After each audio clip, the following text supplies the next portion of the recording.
नमस्कार, मी पंजाब डक महाराष्ट्रातल्या शेतकऱ्याला परत अंदाज देणार आहे.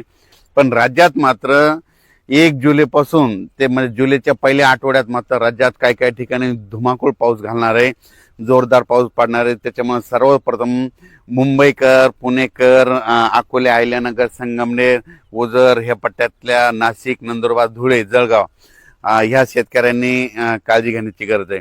कारण की जुलैच्या पहिल्या आठवड्यात मुंबईकडे देखील मुसळधार पाऊस पडणार आहे, काही ठिकाणी अतिवृष्टी होईल म्हणून हे देखील सर्व शेतकऱ्यांनी लक्षात घेतलं. पुण्याकडे देखील अतिवृष्टी होईल, मुसळधार पाऊस पडणार आहे जुलैच्या पहिल्या आठवड्यात म्हणून हे देखील त्यांनी लक्षात घेतलं. त्याच्यानंतर संगमनेर, अकोला, त्याच्यानंतर शिर्डी, राहता, कोपरगाव, वैजापूर, गंगापूर, त्याच्यानंतर इकडं फुलंब्री ह्या पट्ट्यामध्ये देखील काय होणार आहे ते जुलैच्या पहिल्या आठवड्यात मात्र त्यांच्याकडे मात्र मुसळधार पाऊस पडणार आहे म्हणून हा त्या अंदाज त्यांनी लक्षात घेतला. नंदुरबार जिल्ह्यातले शेतकऱ्याचे फोन आले, नंदुरबार, धुळे जिल्हा, तर की आमच्या भागामध्ये काही जिल्ह्यात पाऊस पडला आणि काही इकडे राहायचं. तर नंदुरबार, धुळे आणि उत्तर महाराष्ट्रातल्या शेतकऱ्याला तुम्हाला एक सांगू इच्छितो, तुमच्याकडे पाऊस लेट येणार आहे पण तुमचं मात्र चांगलंच करून जाणार आहे. कारण की तुमच्याकडे काय होणार आहे, जुलैच्या पावसा म्हणजे पहिल्या आठवड्यात इतका पाऊस पडणार आहे की पहिल्या पावसात तुमचे ओढे नाले सगळे ओव्हरफ्लो होणार आणि त्याच्यानंतर नदी नाले होणार आणि तुमचे जितके जे छोटे छोटे तळे बंधारे सगळे मात्र भरून जाणार आहेत. म्हणून हे अंदाज उत्तर महाराष्ट्रातल्या नंदुरबार जिल्हा, धुळे जिल्हा, जळगाव जिल्हा, नाशिक जिल्हा, दिंडोरी ह्या परिसरातील लोकांनी, त्याच्यानंतर गुजरातच्या बॉर्डरच्या कडेच्या शेतकऱ्यांनी हा अंदाज लक्षात घ्यायचा. तुमच्याकडे पाऊस येणार आहे, थोडा सगळ्यापेक्षा उशीर येणार पण मात्र तुमचं चांगला हे करून देणार आहे, तुमची पाण्याची टेबलच वाढवून देणार आहे म्हणून हा तुमच्यासाठी आनंदाची बातमी.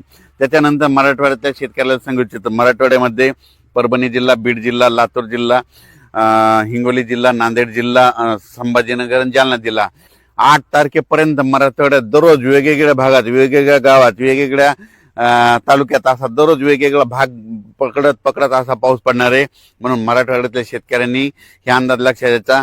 जमिनीमध्ये ओला असेल तर तुम्ही तुमचं पेरून टाकायचं, नसता मग काय होईल की तुम्हाला 10 जुलै नंतरच पेरणी करायला वेळ भेटेल. शेतकऱ्यांना ज्यांच्याकडे ईदभर ओल आहे त्याने पेरणी करून टाकायची मराठवाड्यातल्या शेतकऱ्यांनी. त्याच्यानंतर विदर्भातल्या शेतकऱ्याला सांगू इच्छितो, विदर्भामध्ये 8 जुलैपर्यंत चांगला दररोज वेगवेगळ्या भागात जोराचा पाऊस पडणार आहे. ज्या भागात वंचित राहिला त्या भागात देखील ह्या 8 ते 10 दिवसात पडून जाणार आहे. म्हणून ज्यांची पेरणी ईदभर ओल असेल ते विदर्भातल्या वर्धा जिल्हा, नागपूर जिल्हा, भंडारा जिल्हा, यवतमाळ जिल्हा, वाशिम जिल्हा, हिंगोली जिल्हा, अकोला जिल्हा, अमरावती जिल्हा, बुलढाणा जिल्हा, त्या शेतकऱ्यांनी काय करायचं, जमिनीत ओल झाली तर तुम्ही तुमची पेरणीची काळजी करून टाकण्यात काही हरकत नाही म्हणून हेच देखील विदर्भातल्या शेतकऱ्यांनी लक्षात घ्यायचं. पण राज्यात सांगायचं झालं तर म्हणजे 1 जुलै ते 8 जुलैच्या दरम्यान मी म्हणलं होतं ना, जुलैमध्ये पहिल्या आठवड्यात राज्यात पाऊस खूप पडणार आहे. मग सगळ्यात जास्त पाऊस मुंबईकडे पडणार आहे, पुण्याकडे पडणार आहे, संगमनेर, अकोला, ओझर, विघ्नर कारखान्याच्या परिसरामध्ये मुसळधार, अतिमुसळधार पाऊस पडणार आहे. त्याच्यानंतर अहिल्यानगरचे जे वरचे धरण आहेत, निळवंडे धरण झालं, गंगापूरचं धरण झालं, म्हणजे जे कॅचमॅट एरियामधले म्हणजे उत्तर महाराष्ट्राकडे काय होणार आहे, जुलैच्या पहिल्या पावसाळ्यात खूप पाऊस पडणार आहे. त्याच्यामुळे नदीला पूर येणार आहे, त्याच्यामुळे बऱ्याच मोठ्या धरणामध्ये आवक यायला सुरुवात येणार आहे म्हणून हा अंदाज सर्व शेतकऱ्यांनी लक्षात घ्यायचा. मात्र जुलैच्या पहिल्या आठवड्यात पहिल्या वीक मध्ये मात्र हेवी टू हेवी रेन म्हणजे खूप मोठा पाऊस पडणार आहे, काही काही ठिकाणी अतिवृष्टी होणार आहे, अति मुसळधार पाऊस पडणार आहे म्हणून हा अंदाज सर्व शेतकऱ्यांनी लक्षात घ्यायचा. म्हणजे खास करून उत्तर महाराष्ट्राकडे मुंबई, पुणे, नाशिक त्यांनी सतर्क राहण्याची गरज आहे. धन्यवाद.